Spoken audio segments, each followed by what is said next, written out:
Mostly அமாவாசைகள் மாசம் மாசம் வரும். அதுலயும் வருஷத்துக்கு 3 அமாவாசை ரொம்ப ஸ்பெஷலானது ஆடி அமாவாசை. ஆடி அமாவாசைக்கு நம்மளோட சிருஷ்டி ஒளியில என்ன கொடுக்க போறாங்கன்றது நம்ம பாலாஜி சார் வந்து 365 நாளும் கொடுத்தது போக 96 நாளா மாறிச்சு. வருஷத்துக்கு 96 தடவை வந்துச்சு. வருஷத்துல 96 தடவை போக 12 நாட்கள், அதாவது வருஷத்துக்கு 12 வாட்டி ஆச்சு. 12 ரொம்ப கஷ்டமா இருக்குன்னு சொல்லி 4ஆ மாத்தினாங்க, 3ஆ மாத்தினாங்க, 2ஆ மாத்தினாங்க, 1ஆ இறக்குறது தான் அவங்களோட சாப்பாடு. என்னதான் வடை பாயாசத்தோட நம்ம சமைச்சு வச்சாலும் அது அவங்களால சாப்பிட முடியாது. சோ அந்த எள்ளு தண்ணி தான் அவங்க சாப்பாடா போய் சேரும். சோ அந்த அமாவாசை தினம், ஏகாதசி தினம், இந்த மாதிரி அவங்க இறந்த திதி இதெல்லாம் அவங்க அமாவாசை அப்படின்னும் பொழுது இந்த இறந்தவங்களோட லோகம் எங்க இருக்கு அப்படின்னு நம்ம பார்த்தோம்னா பெருமாளோட திருப்பாத்துல தான் இந்த இறந்தவங்களோட லோகம் இருக்கு. அது பேர் பித்ரு லோகம். அதாவது நிறைய லோகம் இருக்கு. நாகலோகம், பித்ருலோகம், பாதாள லோகம், இந்த மாதிரி நிறைய லோகங்கள் இருக்கு. நம்ம இருக்கிறது பூலோகம். லேயர்ஸ் ஆஃப் திங்ஸ் இருக்கு. இப்ப எப்படின்னா மனிதனோட சரீரத்தை எடுத்தீங்கன்னா மேல வந்து சதை இருக்கும், அதுக்குள்ள தசை நார்கள் இருக்கும், அதுக்குள்ள எலும்பு இருக்கும், அதுக்கப்புறம் ஒரு சூட்சும உடல் இருக்கும். இந்த மாதிரி லைன் ஆஃப் லேயர்ஸ் இருக்கு நம்மளோட இருக்கும்.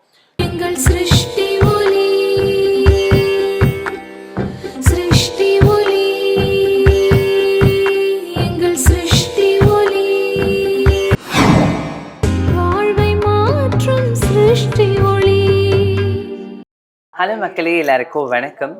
மோஸ்ட்லி அமாவாசைகள் மாசம் மாசம் வரும். அதுலேயும் வருஷத்துக்கு 3 அமாவாசை ரொம்ப ஸ்பெஷலானது ஆடி அமாவாசை. ஆடி அமாவாசைக்கு நம்மளோட சிருஷ்டி ஒளியில என்ன கொடுக்க போறாங்கன்றது நம்ம பாலாஜி சார்கிட்டே கேட்கலாம். சாய் பாலாஜி சார், வணக்கம். வணக்கம் சார். ஜெய் புவனேஸ்வரி. எப்படி இருக்கீங்க சார்? நல்லா இருக்கு மேம். நீங்க எப்படி இருக்கீங்க? நான் நல்லா இருக்கேன் சார். சார், நம்மளுக்கு வந்து ஆடி அமாவாசைன்ற ஒரு விஷயம் இருக்கு. வருஷத்துக்கு 3 ஒரு அமாவாசை ஸ்பெஷலானது. அதை பத்தி நம்மளுடைய வியூவர்ஸ்க்காக சொல்லுங்க சார். ஸோ வருஷத்துல 3 அமாவாசைன்ட்டு இல்லை. ஓப்பனாக சொன்னோம்னா அந்த காலத்தில் நம்ம முன்னோர்கள் வந்து டெய்லி விநாயகருக்கு பூஜை பண்ணாங்க, சிவ பூஜை பண்ணாங்க, விஷ்ணு பூஜை பண்ணுறவங்க விஷ்ணு பூஜை பண்ணாங்க. பித்ருக்களை மறக்காமல் இதை வந்து தர்ப்பணம் அப்படின்றத ஒன்று கொடுத்துட்டு இருந்தாங்க. காலையில் எழுந்தோடனே இந்த தர்ப்பணம் வேலையை பார்ப்பாங்க. ஸோ இன்னைக்கு கூட பார்த்தீங்கன்னா இந்த அளவும் பார்த்தீங்கன்னா சில பேர் வந்து பார்த்தீங்கன்னா காலையில் காக்காக்கு சாப்பாடை வைக்காம நான் சாப்பிட மாட்டேன் அப்படின்னு ஒரு பழக்கத்தை வச்சிருப்பாங்க. எதனாலனா காக்கா அப்படின்னா காப்பாத்து அப்படின்னு அர்த்தம். காக்கானா காப்பாத்து, என்னை காப்பாத்து, என்னை காப்பாத்துன்னு. இறந்தவங்களுக்கும் காக்காக்கு தான் சாப்பாடு வைப்பாங்க, தெய்வத்துக்கும் காக்காக்கு தான் சாப்பாடு வைப்பாங்க. ஆமா. அப்ப எப்படி அந்த காக்கா வந்து இதுவாகும்னா, காக்காக்கு வந்து 2 அறை இருக்கும் மண்டையில. ஸோ ஒரு அறையில காக்காவோட அந்த அந்த தன்மை இருக்கும், இன்னொரு அறையில தெய்வமோ இல்லை அந்த ஆன்மாவோ வந்து பிரவேசம் பண்ணலாம். ஸோ காக்கா வந்து பார்த்தீங்கன்னா நெருப்பினோட தன்மை, சனி பகவானோட வாகனம் அப்படின்னு சொல்லுவாங்க. ஸோ நம்ம முன்னோர்கள் வந்து 365 நாளும் கொடுத்தது போக 96 நாளா மாறிச்சு. வருஷத்துக்கு 96 தடவை வந்துச்சு.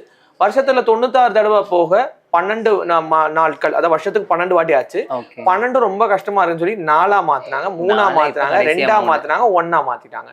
சோ இந்த மாதிரி மாலை அமாவாசை தான் மெயினா எடுத்துப்பாங்க. சில பேர் இந்த ஆடி அமாவாசையும் ரொம்ப விசேஷமா எடுத்துக்கலாம். ஏன் ஆடி அமாவாசை ரொம்ப சிறப்பா எடுத்துப்பாங்கன்னா, அது நான் சொன்ன மாதிரி அம்பாளுக்கு உரிய மாசம். ஸோ அம்பாள்னா கருணைன்னு அர்த்தம்.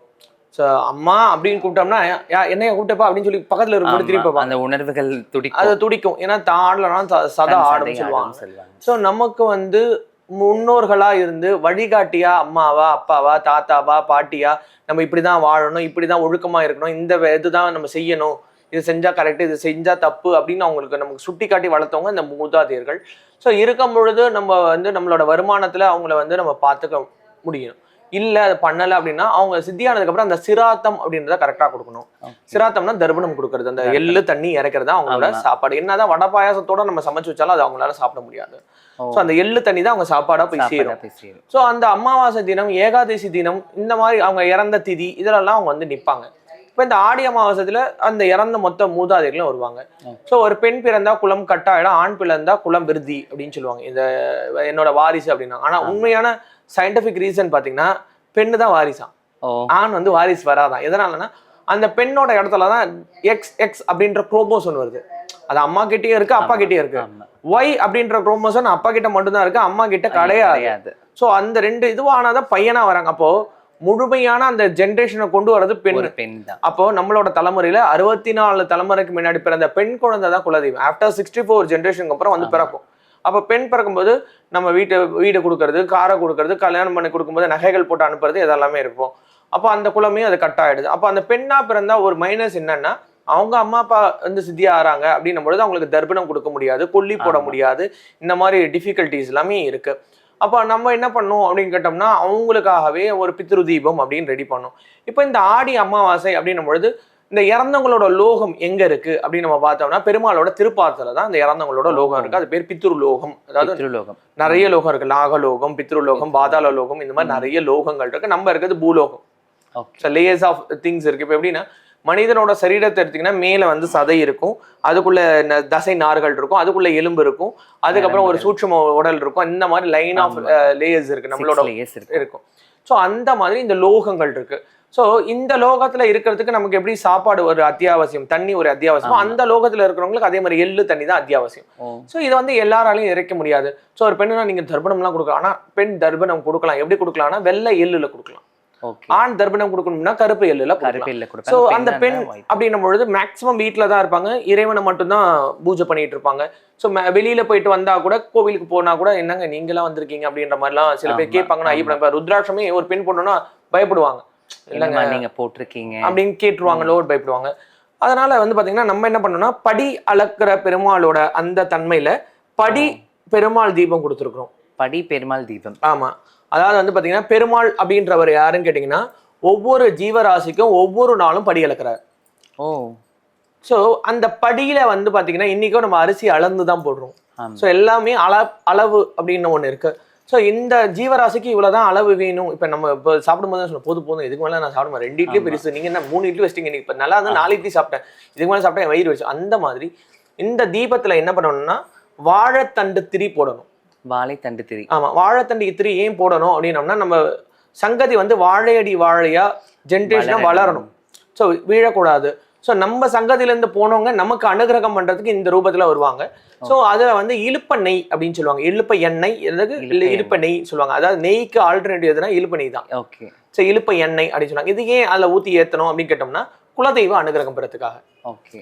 ஸோ இதில் விளக்கேற்றிட்டு ஒரு படையல் மாதிரி நம்ம பண்ணுவோம் இல்லைங்களா. எப்பயும் போல நம்ம வீட்டில் எப்பயும் என்ன செய்வாங்க, ஒரு சாப்பாடு பண்ணுவாங்க, சாம்பார் செய்வாங்க, ஒரு உருளைக்கிழங்கு இது வைப்பாங்க, எல்லாம் வச்சுட்டு சாமிக்கு தூப தீபம் காட்டிட்டு அந்த பித்ருக்கு தீப தீபம் காட்டிட்டு அதுல இருந்து கொஞ்சம் எடுத்து ஒரு இலையில வச்சு காக்காக்கு வைப்போம் இல்லையா. அப்ப வைக்க போகும் பொழுது வெள்ளை எள்ளு, நம்ம வீட்டுல லேடிஸ்க்காக வெள்ளை எள்ளு, ஜென்ஸுக்காக கருப்பு எள்ளு ஒரே ஒரு பிஞ்ச் போட்டுட்டு அதுல வந்து தண்ணியோட ஒரு கப்புல தண்ணியோட மேல வச்சு காக்கான்னு கூப்பிட்டோம்னா நம்ம வீட்டுல வாழ்ந்த மூதாதையர் வந்து அதை சாப்பிடுவாங்க. இதனால அனுகிரகம் கிடைக்கும். இதுல ஒரு சின்ன விஷயம் என்னன்னா, இறைவனுக்கோ இல்ல பித்ருக்கோ நம்ம வந்து பூஜைக்காக வைக்கக்கூடிய நெய்வேதிய பிரசாதம், அதாவது அந்த சாப்பாடு எப்படி இருக்கணும்னா ஒரு அன்னக்கரண்டி இப்படி குத்தி நம்ம எடுத்தோம்னு சொன்னோம்னா அந்த சாப்பாடுல இருந்து புகை வரணும். சாம்பார் எடுத்தோம்னா அதுல இருந்து புகை வரணும். பொரியல் எடுத்தாலும் புகை வரணும். அந்த வாழை இலையில அப்படி போட்டோம்னு சொன்னோம்னா அந்த வாழை இலை வந்து கருகின மாதிரி ஒரு பிளாக்கிஷ் கலர்ல மாறணும். அந்த சூடா இருக்கக்கூடிய அந்த வேப்பர் தான் அவங்களுக்கு போகக்கூடிய ஒரு தன்மை. அதாவது இறைவனை பார்க்க முடியாது. இறந்த ஆன்மாவை சில பேர் பார்த்தேன்னு சொல்லுவாங்க. அவங்க சொன்னாங்கன்னா பைத்தியம் சும்மா நடிக்கிறான் அப்படின்வாங்க. ஆனா அவங்கள மாதிரியே பேசினாலோ இல்ல அவங்கள மாதிரியே நடந்தாலோ அவனை மாதிரியே பண்றான், அந்த தாத்தா மாதிரியே பண்றான், எனக்கு ரொம்ப டவுட்டா இருக்கு அப்படின்னு தாத்தா உடம்புக்குள்ள பூந்துக்கிட்டான் அந்த மாதிரி சொல்லுவாங்களே. ஸோ இந்த மாதிரி நம்ம வந்து இந்த வேண்டுதலை வச்சு நம்ம பண்ணும் பொழுது நம்மளோட சங்கதிகள் வாழையடி வாழை, ஏன்னா ஆடி மாசம்ன்றது அம்பாலோட மாசம். அந்த அம்பாலோட மாசத்துல பித்ருக்களுக்காக, அதாவது பெருமாள் வந்து அம்பாலோட அண்ணன் அப்படின்னு சொல்லுவாங்க. ஸோ உறவு முறைகளையும் வராங்க. பிளஸ் வந்து திருநாமம் அந்த சங்கு சக்கரங்கள் இருக்கக்கூடிய இந்த விளக்குல வந்து ஒருத்தங்க எழுத்தும் போது நம்ம வீட்டுக்கு பித்ருவோட அனுகிரகத்துல அவங்க வந்து போராடுவாங்க இறைவன் கிட்ட. என் சங்கதி கீழே பூஜை பண்றாங்க, எனக்காக பூஜை பண்றாங்க, எங்களுக்காக பூஜை பண்றாங்க, அவங்களுக்கு நீங்க அள்ளி கொடுக்கணும், அவங்களுக்கு நீங்க அள்ளி கொடுக்கணும் வேண்டுவாங்க, நம்மளுக்காக ப்ரே பண்ணுவாங்க. எப்படி வாழும் பொழுது என் பையன் நல்லா இருக்கணும்னு எப்படி கோயிலுக்கு போய் வேண்டாங்களோ அதே மாதிரி மேலும் நம்மளுக்காக வேண்டி போய் சண்டை போடுவாங்க, இறைவன் கிட்ட சண்டை போடுவாங்க. அதுக்கான தீபம் தான் இந்த தீபம். அப்ப இந்த தீபம் ஒருத்தவங்க வீட்டுக்கு வரணும்னா பித்ருவோட அனுகிரகம் இல்லாம இந்த தீபம் வீட்டுக்கு போகாது. ஓ சூப்பர் சார். இது யார் வேணா யூஸ் பண்ணலாம், குழந்தைகள், பெண்கள், இது வேறுமே கிடையாது. ஸோ யார் வேணாலும் யூஸ் பண்ணலாம். இலுப்பை எண்ணெய் ஊற்றணும், வாழைத்தண்டு திரி போடணும். Okay super. மக்களே பாருங்க, இதை வந்துட்டு நிறைய பேர் ஆண்கள் மட்டும்தான் வந்துட்டு நம்ம பெரியவங்களுக்கு இது பண்ணுவாங்க தர்ப்பணம். ஆனால் பெண்களுக்காகவே விசேஷமாக இது நம்மளுடைய சிருஷ்டி ஒளியில் கொடுத்துருக்காங்க. என்னன்னு பார்த்தீங்கன்னா தர்ப்பணம் பண்ணுற பெண்களுக்குமே வந்துட்டு இதை வாங்கி நீங்கள் உங்களுடைய மூதார்கள் இருப்பாங்க, அவங்கள நீங்கள் வழிபாடு செய்யலாம். இது உங்களுக்கு வேணும்னு நினச்சிங்கன்னா சிருஷ்டி ஒளியை காண்டாக்ட் பண்ணுங்கள், உங்களுக்கு அவங்க எல்லா டீட்டெயில்ஸையும் சொல்லுவாங்க, ப்ரைஸும் கூட.